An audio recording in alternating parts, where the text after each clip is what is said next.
Hi! Masaganang buhay! Nandito po kayo sa Talavera, Nueva Ecija. Dito po sa farm ni Engineer Erico Alcantara. Isa po sa aking pumukaw na aking paningin, bukod po sa kanyang hydroponics method of farming, ito pong kanilang tanim na saging. Tingnan niyo po yung kanilang saging, Napakasipag pong magbunga ng kanilang mga tanim na saging. Alam niyo po ba kung anong tawag nila sa saging na ito? Matampuin! So, kayo lang po ako nakarinig na ganun na pangalan na saging. Yung po tawag nila dito sa Nueva Ecija. Ipinalawag sa akin ni Engineer, kaya daw po matampuin ito. Hindi raw po ito nagkukulay dilaw kapag alam mo ng inog na. Green lang, Kaya tinawag nilang matampuin. Napakadali po ang pag-propagate nito. Yung pong usbong niya, kukuha lang po kayo, itatransplant po ninyo. Sa ibabaw nyo lang po sa lupa. Tapos plant and forget na siya. Intayin mo na lamang magbunga. Tingnan po ninyo. So, ito dati isang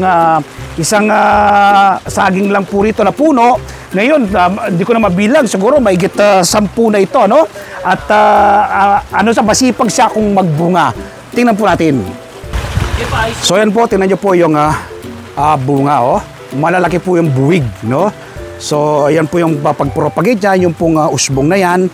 Kukunin nyo lang po kasama yung ugat, tapos itatransplant. Maliit lang pero maganda po kung magbunga. Ayan, tinawa, sunod-sunod po yung mga bunga doon, So, tapos meron silang sigarilyas din dyan. Ayun, Ang dami pong bunga ng kanilang tanim din na sigarilyas. Ayan. Tapos, yung kanilang taniman ng sitaw. Tanta ko, mga kalahating hektarya siguro po yun, Ito, ayan, gaganda po ng kanilang tanim na saging na kung tawagin ay matampuhin. So, ngayon lang po ko nakarinig ng ganyan na pangalan na saging, So, ang dami pong bunga. Ayan. So, yun, Invite ko po kayo, this coming Sunday, panoorin po ninyo yung ating TV show na Masaganang Buhay. At ang guest nga po natin ay si Engineer John Erico Alcantara. Tiyak po ma-inspire kayo, ma-motivate at ma-educate. Sipin nyo po, sa kabila ng napakaganda po ng kanyang trabaho bilang engineer, nasa private hospital po siya naka-assign ngayon, tapos naisipan po niya yung pagtatanim. Sabi nga niya, Sir Mer, nagsimula lang ako sa 2,000 puunan. Ngayon po ay nasa 30,000 na ang halaga ng aking greenhouse. Sabi niya, kumikita po si engineer, bilang sideline. Ito pong pag-hydroponics method, ang pagtatanim ng more or less 15,000 a month. Aba, hindi na po masama, 15,000 a month ang kanyang kinikita. Kita na po yan, Malinis na lahat ng gastos. So, yun po yung kanyang kinikita, 15,000 a month. Kung si engineer, nagawa po niya yung ganyang sideline, magagawa rin po ninyo. Sabi ko nga sa kanya, baka engineer, balang araw, yung pagiging engineer mo ay magiging sideline mo na lang. Ito yung pinaka main source of income mo, yung pagtatanim. Sabi niya, Sir Mer, hindi po malayong mangyari yan, sabi niya. Kasi marami na pong na-inspire sa kanya, maging po yung kanyang mga boss, director, yung mga doktor sa hospital na kanyang pinagtatrabuhan, ay nagpapaturo na rin po sa kanya.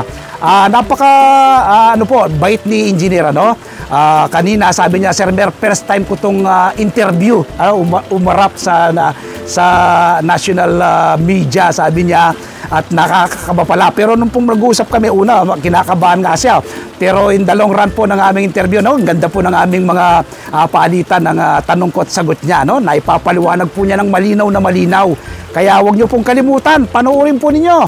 This coming Sunday, Masaganang Buhay, alas 7 hanggang alas 8 ng umaga sa 1PH Signal TV, Channel 1 ng TV5. Napapanood po sa RPTV, YouTube at Facebook. At siyempre po, sa mga nagnanais pang mapalalim ang kaalaman, kaugnay ng pagtatanim ng iba't ibang uri ng halaman sa pagitan ng organikong pamamaraan, inimbitan ko po kayo na mag-subscribe sa aking YouTube channel, ang Magsasaka Reporter. Like and share, click the bell button sa kanon, ma-inform po kayo kapag may mga bago kong video upload, video tutorial, upang ma-share ko po sa inyo ang pahiram na talento ng ating Panginoon. Kapag araw naman po ng Martes, umagap kayo ng kopya ng Filipino Star. Ngayon, meron po akong column dyan, Isinusulat ko po rito ang iba't ibang do-it-yourself tips at iba pang sikreto sa pagsasaka. Sa Facebook page, Facebook profile, TikTok, nagbabahagi din po tayo ng kaalaman. So ang aking imbitasyon, masaganang buhay every Sunday, alas 7 hanggang alas 8 ng umaga. Palagi ang kong sinasabi, food security starts at home. Nagawa po ni Engineer John Erico Alcantara ang pagtatanim. Nagawa na niyong lingkod ng pagtatanim. Magagawa rin po ninyo. Ikaw, nanonood sa akin ngayon, magagawa mo rin ang magtanim ng iyong sariling pagkain. Salamat po. Happy farming. God bless.